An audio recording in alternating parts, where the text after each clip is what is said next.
The President directed Congress to prioritize the following proposed legislative measures: Anti-Dynasty Bill, Independent People's Commission Act, Party List System Reform Act, Citizens Access and Disclosure of Expenditures for National Accountability or CADENA Act, to institutionalize transparency and accountability on public finance.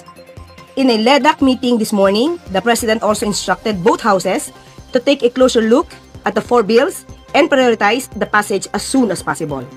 Present during the LEDAC were Senate President Vicente Sotto III, House Speaker Faustino D. III, and Majority Leader Sandro Marcos and other congressional leaders. The LEDAC also agreed on the timeliness, or rather timelines, for the passage of the General Appropriations Bill and the submission of the enrolled bill for the President's signature. Sa harap ng mga lider ng Kongreso, personal na ipinarating ni Pangulong Bongbong Marcos ang apat na mahalagang panukalang batas na nais daw niyang gawing prioridad.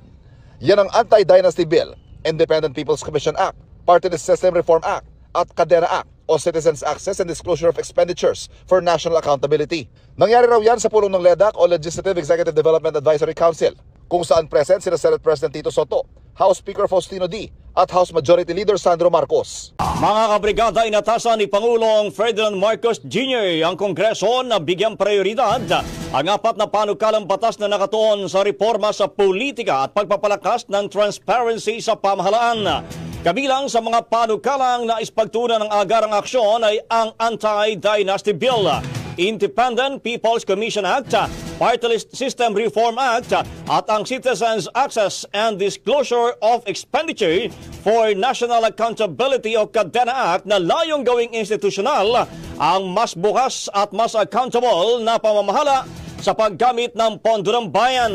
Sa pulong ng Legislative Executive Development Advisory Council o LEDAC kaninang umaga, hiniling ng Pangulo sa Senado at mababang kapulungan. Sa harap ng mga lider ng Kongreso, personal na ipinarating ni Pangulong Bongbong Marcos ang apat na mahalagang panukalang batas na nais daw niyang gawing prioridad.